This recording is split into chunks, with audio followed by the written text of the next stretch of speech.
Hi, this is the Casper Star-Tribune, and we're here with Ellen Young, Todd Murphy, Steve Schlager, and John Lawson. Thanks for your time today, and we'll get right into it. We'll start with Ellen. The first question's for you, and then we'll work our way down this way.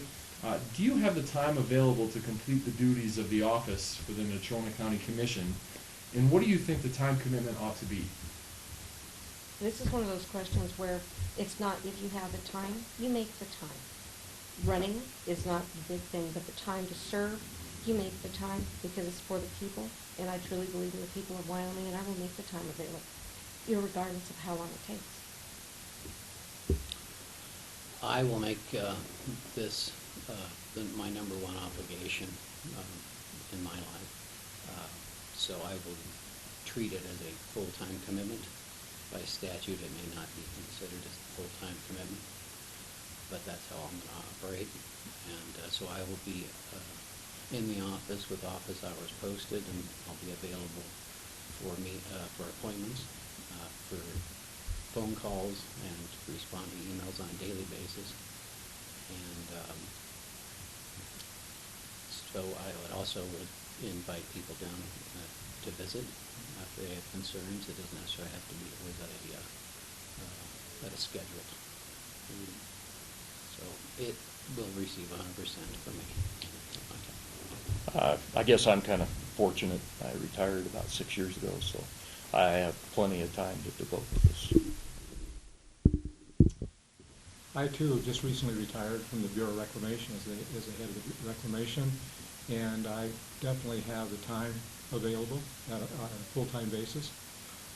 If anybody knew my work ethic when I was in Reclamation, I put in 60 to 70 hours a week, and I would probably intend to put in at least a 40-hour week as a county commissioner, recognizing not just the commissioners' meetings and workshops, but all the boards that they're required to attend as well, and then of course reaching out to the public. Okay. We'll move ahead to the next question, and this question we'll direct to Todd first.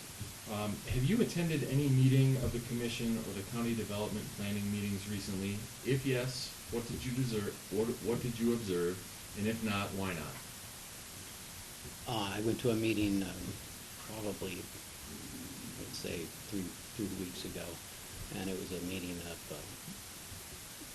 it was a vote on an issue that didn't take very long, and I misunderstood the meeting's purpose. So that's the only meeting I've been to, and I was more procedural than anything. I've been attending the commissioners' meetings.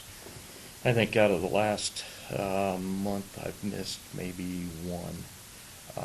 The last meeting that I watched or that I attended was a week ago, Tuesday of this week, and it was I guess you could say the main issue at the meeting was the zone change up on Salt Creek Highway.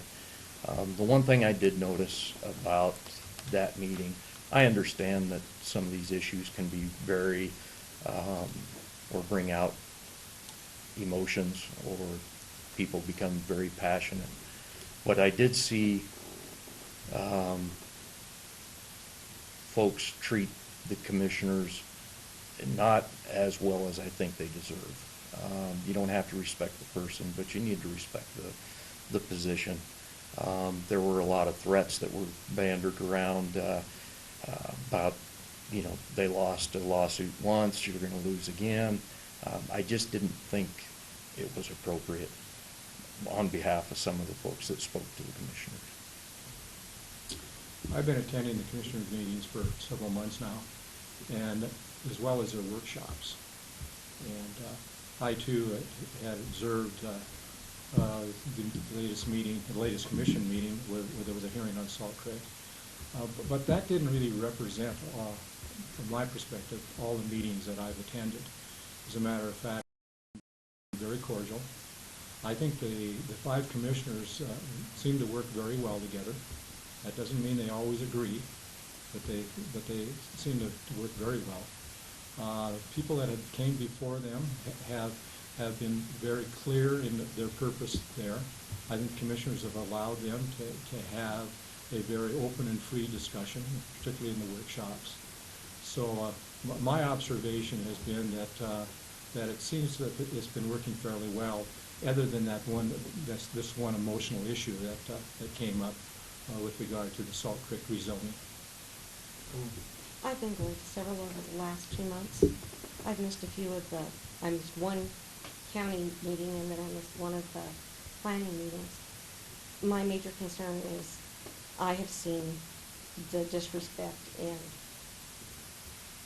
intimidation from a lot of different people. Some are just a little quieter and more veiled in what they do, and it is a lack of respect for their office.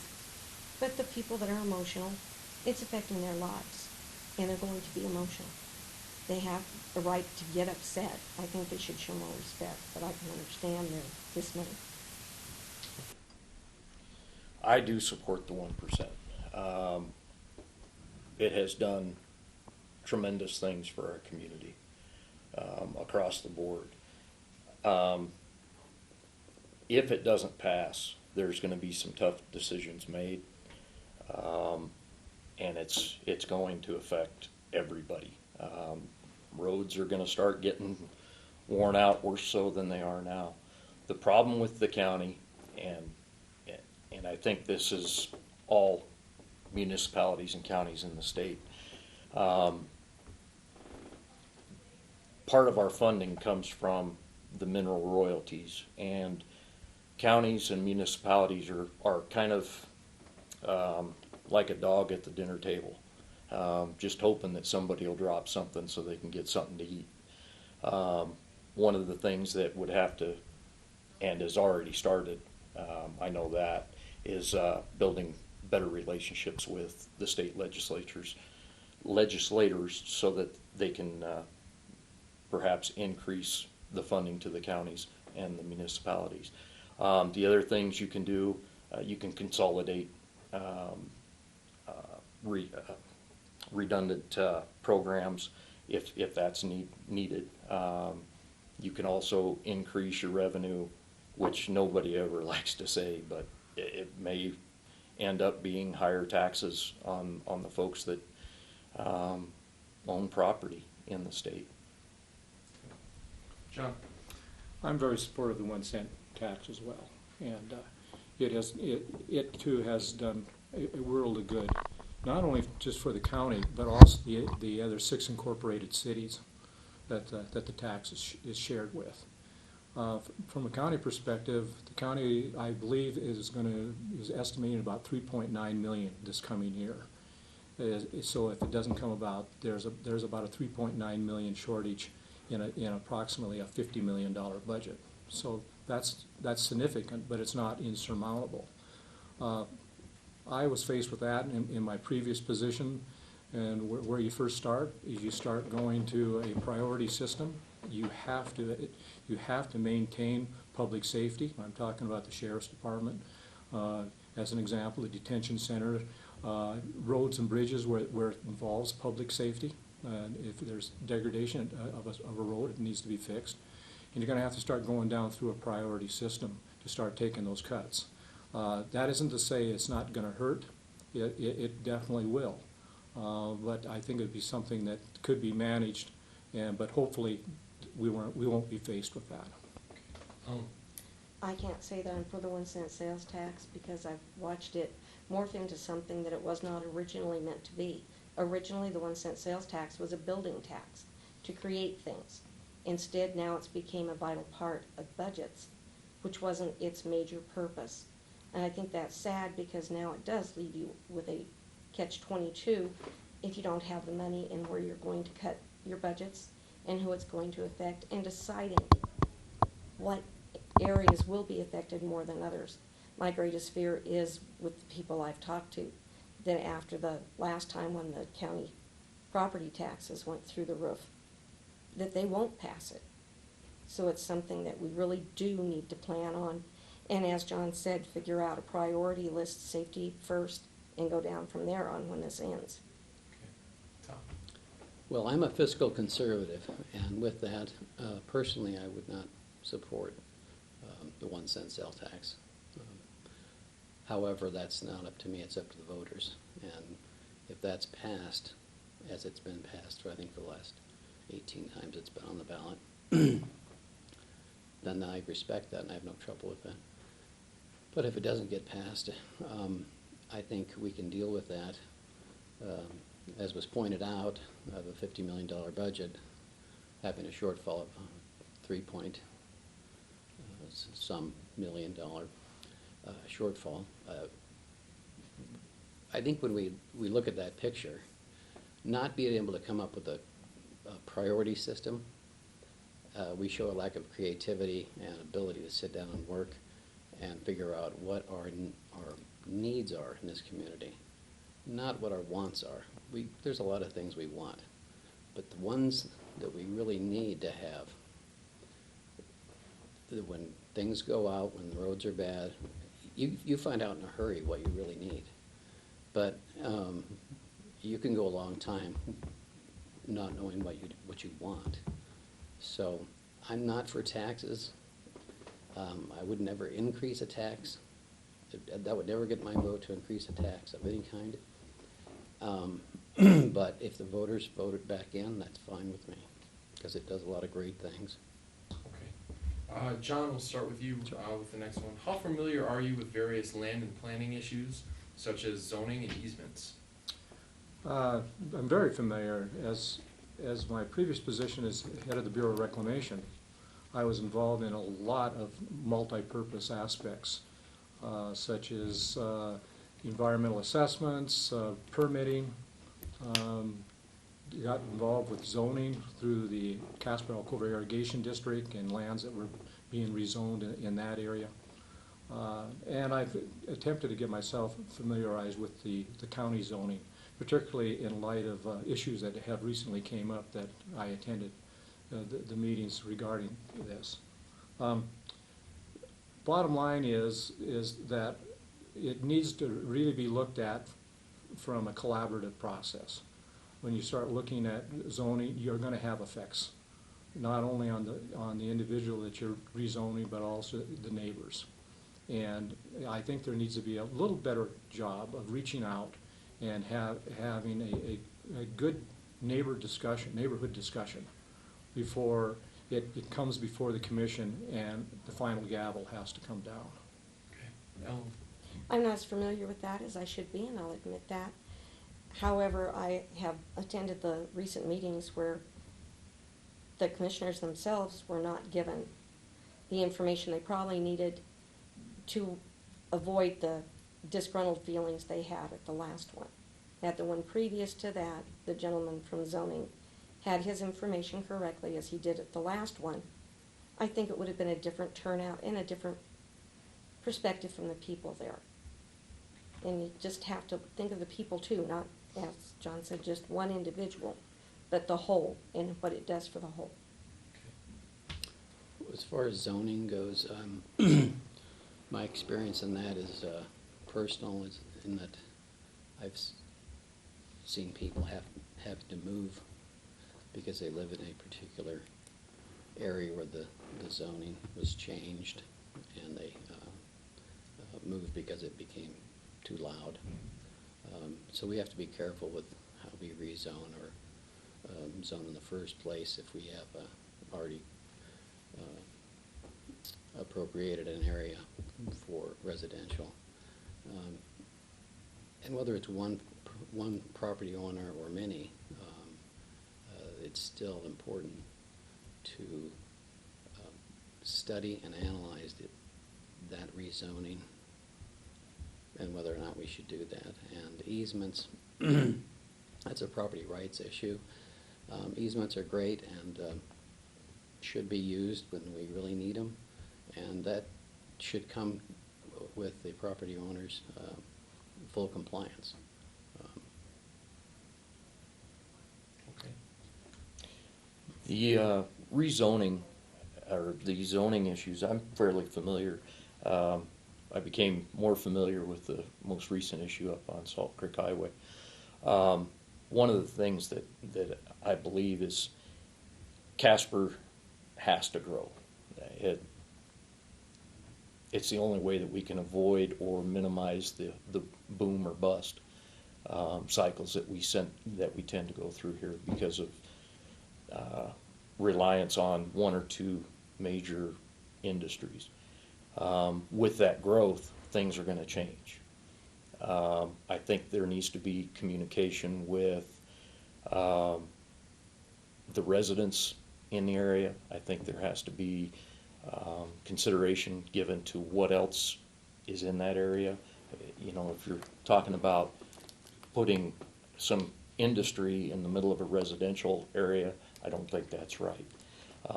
But I think community involvement is a big issue there.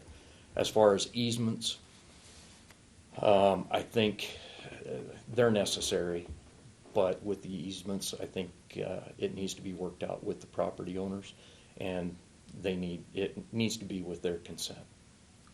Okay. Back to Ellen for the question this time. We've talked a little bit about Salt Creek Highway so far. So going back to that, what do you think of the commission's recent decision involving Salt Creek Highway? And if you would have been a commissioner, how would you have tried to change things, or is there anything you would have done differently throughout the process? I think they didn't follow their own regulations and rules. I have been a municipal court judge and clerk. There was no new evidence that I had seen at that meeting. So I can understand why people were distraught. And I don't think that their opinions were given the strength that they should have. I think that the person who came forward as the developer had went beyond and above what most would, and I understand why the commissioners would want to go ahead with that decision with everything they were doing for the community. But if your rule says you wait a year, and they didn't. Okay. Todd? The rule that where they're required to wait a year didn't really apply in this case. There was new evidence that one of the commissioners it was brought to light, and so they had to reconsider that. And given all the different situations concerning this whole thing in Salt Creek zoning, I think the commissioners got together and reevaluated the situation and made the right decision on that. And I don't think they were out of order on that. Steve? As far as obeying their rules, the commission is represented by a competent counsel, the attorney. We have no evidence to say that he's not competent. Therefore, when he said that this constitutes new evidence, they're acting on advice of their legal counsel. So I have absolutely no problem with them hearing it again. As far as changing anything, I would like to see the community involvement before it came the first time. I don't understand, or I don't believe it should have failed the first time. A little bit of communication could have helped everybody. From my perspective, I think ultimately the right decision was made. I think the process broke down. I think there could have been a far better way of getting to the final decision. One of the problems that I noticed at the first hearing was there wasn't really a lot of good information that was brought out with regard to the history, the background of the area, where it hadn't even been zoned until 1976, and then when it was zoned, it actually was zoned not only industrial but also urban agriculture. So it started from the very beginning to be a mixed checkerboard situation. That's never really came out, was never presented, as well as there could have been a far better job of working with the community group there for the first time before it came to the commission. As a result of that is where the new evidence, at least the called new evidence, came to light. And when it came to the board the second time, It was a far better presentation by the county planner and the planning board, which I think could also have helped greatly in the first presentation. So ultimately, if I was a commissioner, I would have came to the same decision at the second meeting, but I would hope that there'd been a lot better process getting us there. Okay. We'll start with Todd here. What's your assessment of our county's roads? Well, one of the main roles of the commission is to maintain and acquire, first acquire and then maintain our county roads. And my assessment from what I've seen and what I have not seen but been told about is that's an area where, as a commissioner, I would definitely put forth the effort to maintain our county roads so they're more easily driven around on it without having to have a four-wheel drive pickup with big mud tires or an ATV. If there's a situation where an emergency vehicle can't negotiate the road to serve one of our people in Natrona County, then we've failed, because there shouldn't be a county road that is that bad a shape. And I know there's weather issues we have to deal with. We have a time frame with it. We should hurry on those issues and get those county roads back to where they can be traveled on safely. Okay. Steve? I have not really seen, and that doesn't mean they don't exist, I just haven't been on the county roads that I've heard are the worst. Overall, I think the county has done a fairly decent job at maintaining the roads.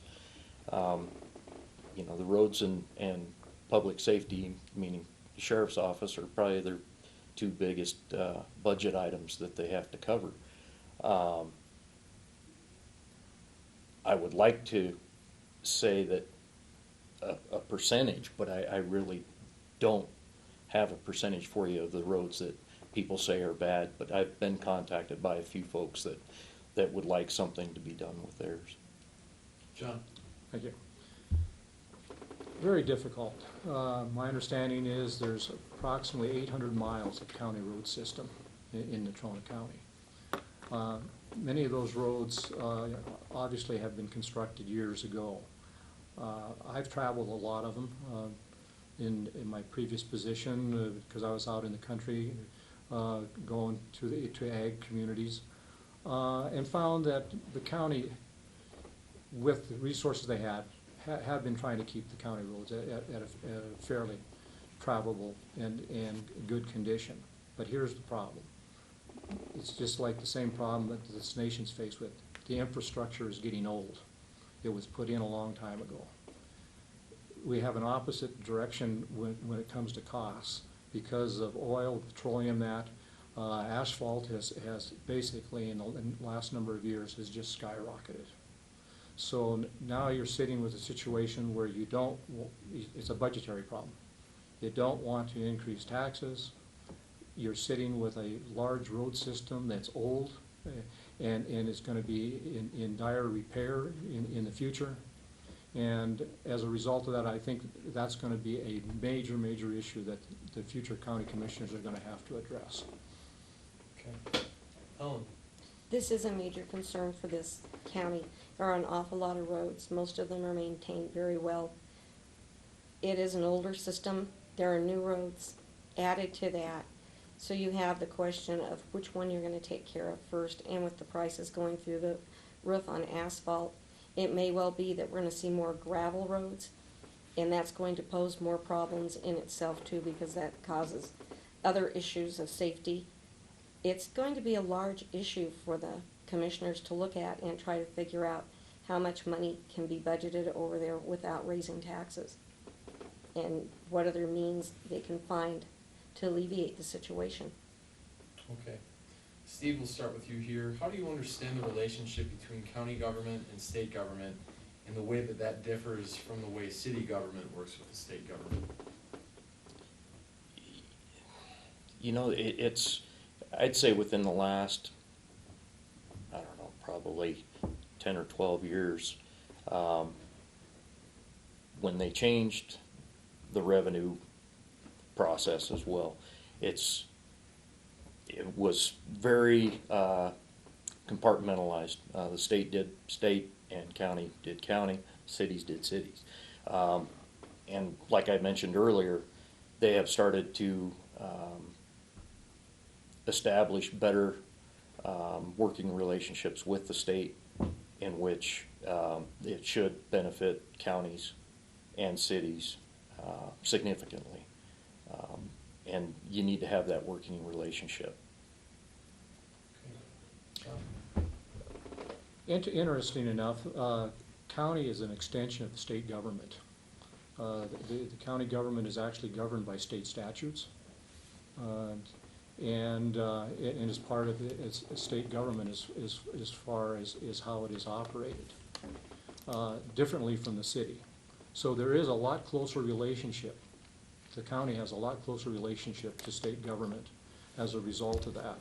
I do know the county commissioners individually and as a group, and they have a group of county commissioners statewide that meet with state government and legislators on a continuous basis to discuss the problems, just as if they were part of and they are an extension of the state, where the city is actually more autonomous from that. And that's not saying that the city doesn't coordinate and work closely with the state, but there is a altogether different operational perspective. Okay. And it's true that the state and cities are quite a bit different. How they relate to a city is relating to the county, and from what I've seen, there's a very good working relationship with Natrona County and the state. I've went to these meetings they've had on their planning meetings. I've seen the people that come in and talk to the commissioners. I think they work very well with them, and that will continue, where a city is more or less on its own except for certain, I guess, zoning areas that may overlap in other areas of taxation with the state laws. So it's very important that our legislators and our county commissioners continue to work well, and I will always try to work well with others. I always have in my past, and I'll continue to do that in the future. Okay. Todd? Well, I'll echo a little bit what's been said. The county is ran somewhat like the state, in that the decision-making process and all that is similar to the state's. And one thing that the state does and what the county does is to control a larger area, but we live, our city of Casper is the primary residency of our county of Natrona, and we have control in the county, Natrona commissioners, on certain issues, but the city always will have what they call the home rule, and so the city has some autonomy from the county and the state, but I think there's going to be some issues that come up that can be pricey. And so instead of laying it all at the county's feet, the city and the county will have to work together, and hopefully with the state we can get a few things done that I'm not going to be specific about what those would be, but we would need to work together as a team for the good of our whole state and our county and our city. And, I would enjoy working with anybody from the state, anybody from the city, so we could come to some positive resolutions. Okay. All right, kind of to wrap things up here, we'll all get a chance to make a closing statement, and so I guess the overall question would be, given the competition and the race, why you? Why are you the right person for the Natrona County Commission? And John, we'll let you start things off. Okay, thank you. I believe, to start out with, my background, I spent 23 years here as the head of the Bureau of Reclamation, operating the river systems and working with at all levels of government, both county, state, and any at city levels. Very familiar with emergency management procedures, resource management issues, permitting issues that are required. Have an extensive experience in budgeting, with regard to not only how to adjust a budget, but the best way through a team effort of deciding how to make the decisions. And I find it very interesting that this is my first run at an office, and you end up using the word "I" a lot. And what I found was it's a lot of "we," and it's going to have to be a lot of "we" within the commission as well. So I believe that my background's there. I'm also a graduate civil engineer. I'm a licensed engineer. I somewhat follow a process and a mindset that an engineer follows, and that is I want to see the information. I want to be sure it gets gathered well first and analyzed well before there's any decision made. But also, before I came here, I was head of a planning division over 9 states for the Bureau of Reclamation. So I have an extensive planning background as well. And one thing I found, which really benefited me here, was the fact is that without a collaborative process and without the "we" process that I'm speaking of, and be more inclusive and inclusively bringing everybody in. Now that doesn't mean you satisfy everybody, but bringing everybody into the decision process, you're far more successful. Okay, thank you. Ellen? I'm a Wyoming native. I believe in this state. I don't want to see the state I grew up with disappear. The opportunities that are here for our future are great, and I think we should always work to make it better. But I am here for the voters. I'm not here for me.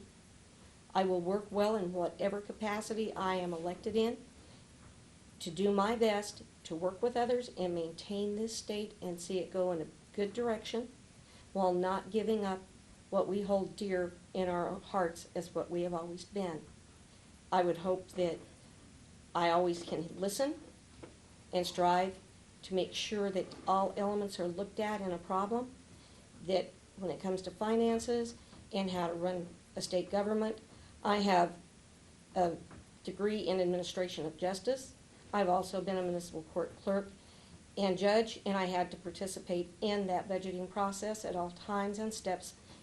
So I know the importance of that. I also know the major thing to remember is you're here to serve the people. Thank you. Todd? Right, I think I would be a good choice and probably the best choice for county commission, and they bring a lot of diversity as far as my background goes.